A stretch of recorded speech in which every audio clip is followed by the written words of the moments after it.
ఇప్పుడు మేము middle class madam. సరే మీకు భరోసా ఏందంటే పక్కా మీకు స్టడీ లోన్ మీద మేము పంపిస్తామని చెప్పేసి చెప్పడంతో మేము కలవడం జరిగింది.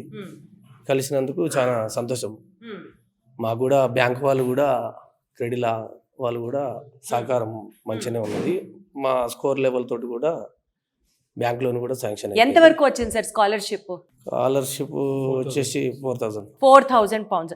సరే, ఇప్పుడు మీరు లోన్ అప్లై చేశారు కదా, ఏదన్నా తాకట్టు పెట్టడాలు కానీ షూరిటీ పెట్టడానికి కానీ అట్లా కొలాటరల్ ఏమైనా జరిగిందా? అలాంటిది ఏం లేదు. నాన్ కొలాటరల్ గానే వచ్చిందా?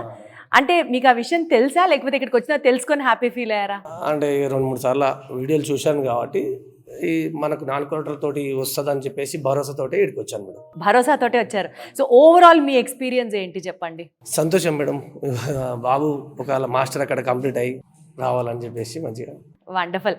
సో మీరు మాస్టర్స్ చేయడానికి యూకేకి వెళ్ళడానికి వీసోర్స్ వాళ్ళు మీకు అంటే ఫాదర్కి సపోర్ట్ చేసినట్లుగా ఫినాన్షియల్గా నేను మాట్లాడలేదు, యాజ్ అ స్టూడెంట్ మిమ్మల్ని గ్రూమ్ చేయడానికి ఎలా హెల్ప్ చేశారు? అంటే కాలేజ్ చూస్ చేసుకోవడంలో బాగా హెల్ప్ చేశారు. ఫస్ట్ లోన్స్ అంటే ఎలాంటి పాయింట్స్ చెప్పేవాళ్ళు కాలేజ్ చూస్ చేసుకోవడం? అంటే అకార్డింగ్ టు మన అకాడమిక్ స్కోర్ బట్టి దాన్ని బట్టి మనకి ఇప్పుడు ఐఎల్స్ లేకున్నా సరే కానీ మంచి కాలేజ్ వచ్చేటట్టు చూసుకోవడం కానీ 10 to 15 కాలేజెస్ ఇచ్చారు.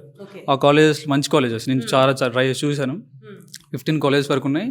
అందులో మనకు నచ్చిన కాలేజ్ వాళ్ళు చెప్తారు. బట్ మనం కూడా ఏదంటే మనకు బయట నుంచి ఫ్రెండ్స్ చెప్పినా కానీ లేకపోతే అక్కడ ఉన్న వాళ్ళు ఏదైనా చెప్తే మనం చూస్ చేసుకునే కాలేజ్ కూడా వాళ్ళకి చెప్తే ఫ్రెండ్లీగా వాళ్ళు కూడా చేసేస్తారు. అట్లేం లేదు, ఏ కాలేజ్ అయినా సరే వాళ్ళు చేసేసారు.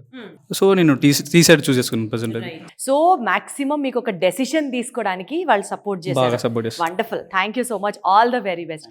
సో నాకు ఒక పాయింట్ క్లియర్గా అర్థమవుతుంది ఏంటంటే మన వీసోర్స్ వాళ్ళు ఏదో ఒక కన్సల్టెన్సీ ఒక ఏజెన్సీని అయితే రన్ చేయట్లేదు. వీళ్ళు టోటల్గా ఒక స్టూడెంట్ రెస్పాన్సిబిలిటీని తీసుకుంటారు. స్టూడెంట్ని గ్రూమ్ చేయడం దగ్గర నుంచి, పేరెంట్స్కి ఫినాన్షియల్ సపోర్ట్ లోన్స్ రూపంలో కల్పించడం దగ్గర నుంచి, స్టూడెంట్స్ తిరిగి అక్కడికి వెళ్ళిన తర్వాత తన స్కాలర్షిప్తో తను చదువుకుంటున్నాడు అన్న భరోసా కల్పించడం దగ్గర నుంచి, మోస్ట్ ఇంపార్టెంట్ పాయింట్ ఒక స్టూడెంట్కి కావాల్సినటువంటి బెస్ట్ సెలెక్షన్ చాయిసెస్, స్టూడెంట్ని గ్రూమ్ చేయడం, స్టూడెంట్కి ఫైనాన్షియల్ సపోర్ట్ అందించడం, దాని తర్వాత చాయిసెస్లో బెటర్గా హెల్ప్ చేయడం, ఇవన్నీ చేస్తుంటే ఇది కేవలం ఒక ఎడ్యుకేషనల్ కన్సల్టెన్సీ ఆర్గనైజేషన్లా కాదు, it is more than what a student need అన్నది అర్థమవుతుంది.